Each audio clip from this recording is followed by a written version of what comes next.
With very little weekend practice or qualifying scheduled next season, NASCAR is floating the idea of bringing back televised iRacing events. Also, Kyle Larson's first wave of Hendrick merchandise has dropped.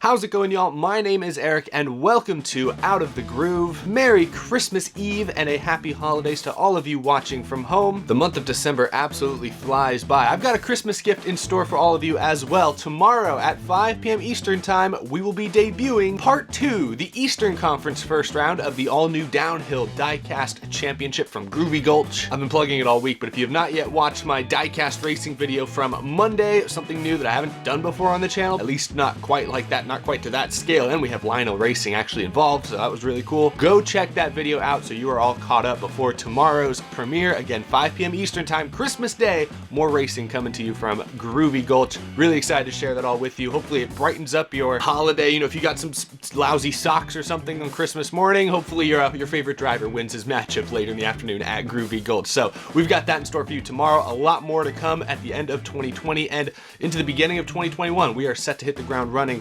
very fast once Daytona rolls around in February. Very excited for the future of this channel, for the future of Out of the Groove itself, but we will talk about that more at a later date. Yesterday's video was jam-packed full of silly season news, race team rumors, things like that. There was a lot of news this week, so I had to move some topics to today, and that's what I'm going to focus on. We're going to talk about iRacing and the rumors that NASCAR is considering bringing back the Pro Invitational of sorts. We're going to talk about that report in just a moment because I've heard a lot of people very excited about the idea, and I've heard many others who've brought some pretty good points against the idea. We're going to talk about those, and I'll give you guys my thoughts in a second, but I want to start by talking about Kyle Larson. Earlier this week, Hendrick Motorsports officially dropped the first line of Kyle Larson 5-car merchandise. And I know what you guys are saying. Why are we talking about merchandise? Why are we talking about t-shirt drops? Why does anyone care? Well, you'd be surprised. A lot of people have been anticipating this moment, curious to see what colors Hendrick may be going for with Larson's car, if there are any sponsors that may be announced before the season starts, if any of those will be featured on merchandise. Will we catch a glimpse of maybe the paint scheme they're planning to run, all that kind of stuff. There have been a lot of reasons to anticipate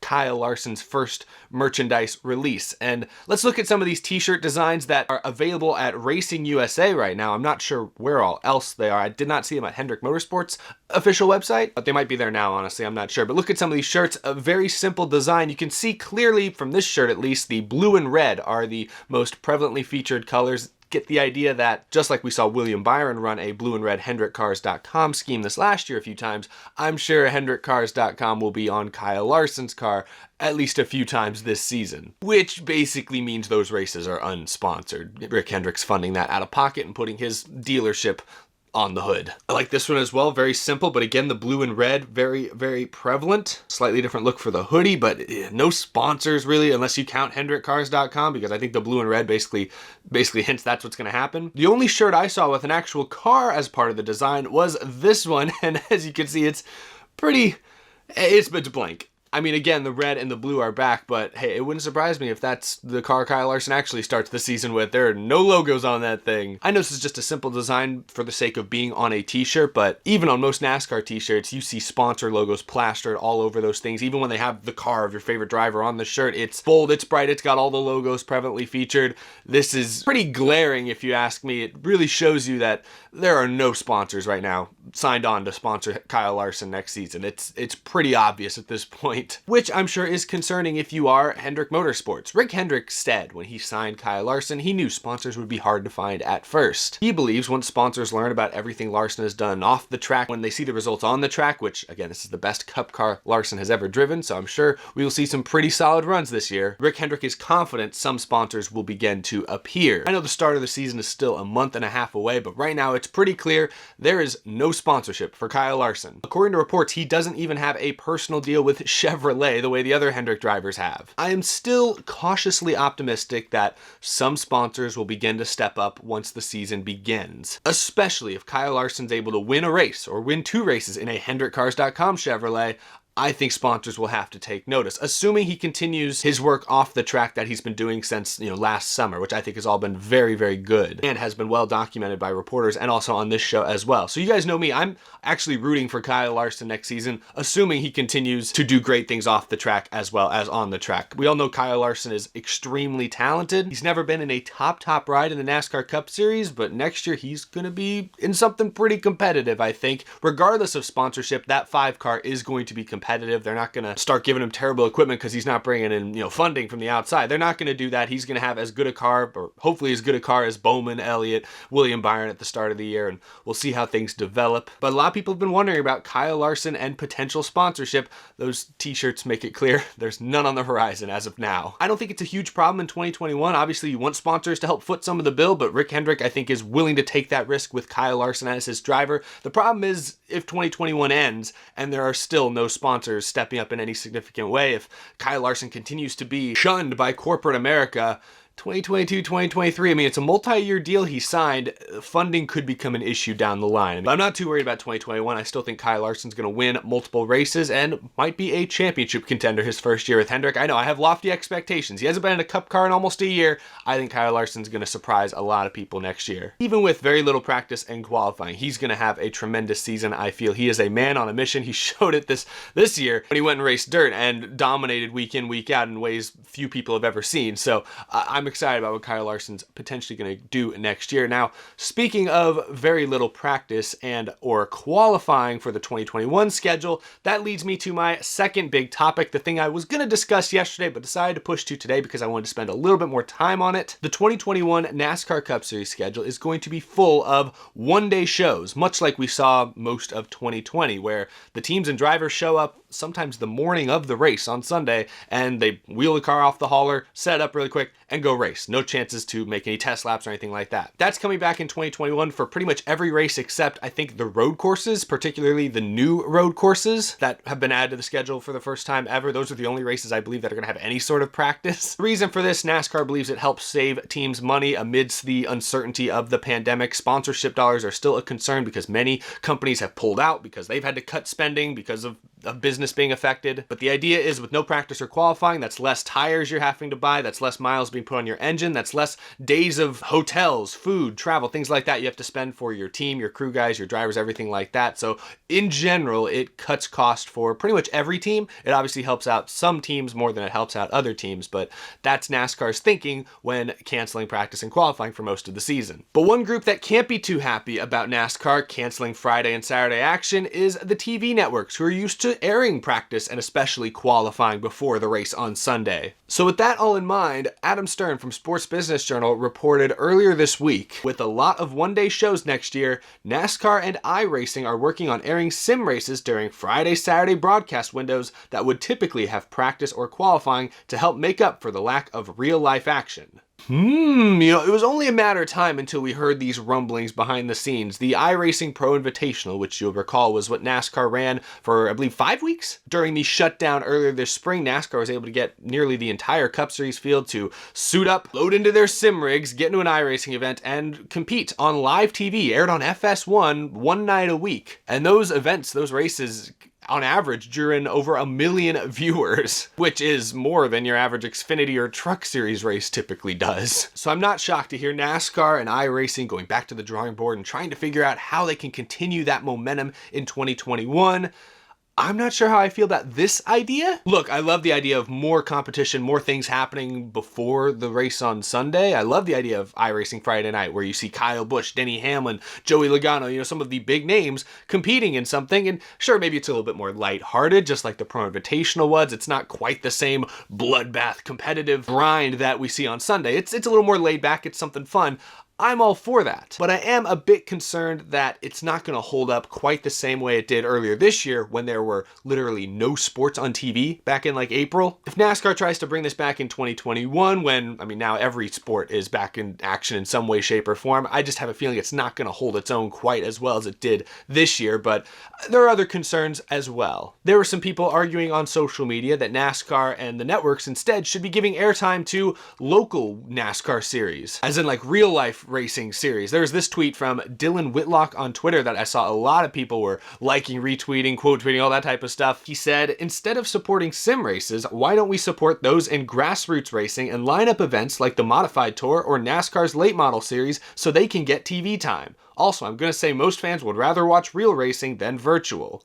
And actually, I saw Mike Joy, of course, the play-by-play guy for NASCAR on Fox, threw in his support while also saying he likes sim racing. First off, I do think he's exactly right. People would rather watch real cars race than virtual cars race, but it's not quite that simple. Late model short track racing versus iRacing, which makes the most sense? I love watching late model racing. It's awesome. It's close, it's competitive, it's controversial at times, it's got all the C's. And I agree that real racing with real risks involved is more entertaining, broadly speaking, to watch than virtual racing. Another argument to be made, which I heard a lot this year during the Pro Invitational, is that late model teams and drivers have poured tons of real money into their race teams, into those series. I mean, building or buying a competitive late model car costs easily tens of thousands of dollars, and maintaining it, of course. The argument is that NASCAR and the network should be rewarding these people who've poured their resources, their time, their energy into these real race cars and these real racing series. They should be rewarded for some of this work by getting some national TV time, which would, of course, boost the series' popularity. And I completely understand that perspective. It is difficult to maintain a real world race team. And a lot of these short track races are super entertaining, super fun to watch. So I think people would love seeing them on TV. The problem is it makes zero business sense for Fox or NBC to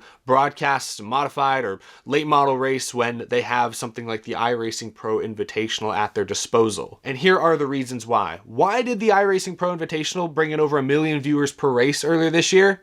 The names involved. Denny Hamlin, Kyle Busch, Jimmy Johnson, etc., etc. Dale Earnhardt Jr. came back and raced. Jeff Gordon came back. Bobby Labonte came back and raced in those races. The number one reasons those are successful is because you had the real world Cup Series superstars racing on national TV in a time when no other professional sports were competing in any shape or form. With all due respect to late model racing, there are big names there that, hardcore racing fans have heard of and know of, but the general public who's tuning in to watch a race on cable television has not heard of any of those guys. I'm just being honest, you're not going to get over 1 million people to tune into one of those races. You can barely get 1 million people to tune into an Xfinity race, and they're on TV every week. Those names are in front of people's faces every single week. So the names are huge, but also iRacing events are way cheaper to produce. I mean, I've had iRacing events on this channel, and I am this when compared to Fox or NBC. For iRacing, you don't need to send a whole camera crew across the country and set up equipment. It's all streamed through the iRacing engine. Another advantage iRacing has is that the networks and NASCAR already know that it works. Again, it was a different time back in April. I'm not sure they would be just as successful today, but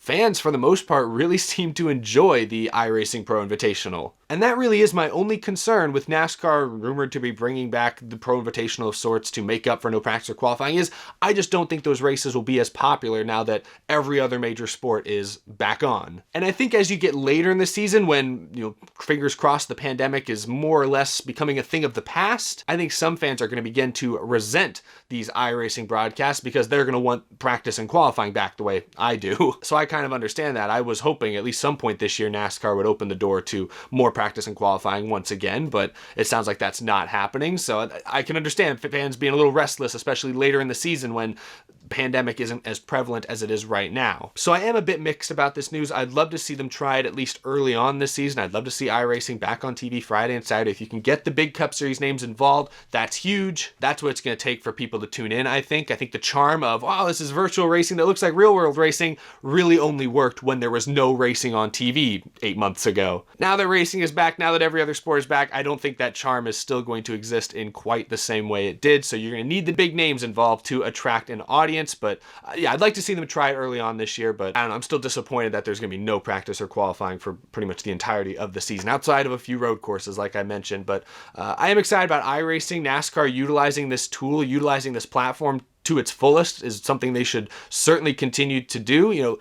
going forward, kids are not going to have the money or the resources to go, start racing real race cars at their local track. That's just not going to happen very often. But many kids do have pretty decent PCs. Many kids can afford to pay an annual subscription to iRacing, can ask for a steering wheel for Christmas. That's maybe a couple $100. That's still expensive for a video game without a doubt, but that's way more accessible than actually going out and buying a real race car, learning how to tune on it, to fix it up. That is just going to continue to be less and less prevalent for years to come, I'm afraid. So iRacing is going to become the #1 entry point for future race car drivers to perhaps get into racing. And it's going to be huge for future generations of fans to get interested in racing as well. So NASCAR fostering that relationship with iRacing, continue to promote the platform while the platform promotes the sport. That's a tremendous relationship that I hope continues on.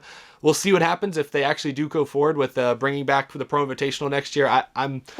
I'm hesitant, but more NASCAR on TV I am good with. That's all I wanted to talk about in today's episode. Thank you all for watching. Let me know how you feel about iRacing versus real life racing. Again, I prefer real life racing, 99 times out of 100. I'm just being realistic that the networks are not going to go for it when they have iRacing with real life Cup stars at their disposal. That was my whole point. But let me know how you feel about this possibility. Let me know how you feel about Kyle Larson's sponsorship search. Let me know what you guys think. I look forward to reading your comments. Be sure to subscribe if you are new to the channel. We talk NASCAR almost daily. I may take a couple days off because it's Christmas, it's the weekend. I'm not sure any big news is going to be coming out, but by next week, and of course after New Year's, we will be rolling right along, so make sure you're subscribed. A huge thank you, as always, to my amazing Patreon supporters as well. There are still more videos this week. Tomorrow, 5 p.m. Eastern Time, the Downhill Diecast Eastern Conference First Round will premiere right here on this channel. Make sure you're there. You're not going to want to miss it. Have a tremendous evening, everyone. Have a very Merry Christmas and a Happy Holidays. I will see you all again very, very soon.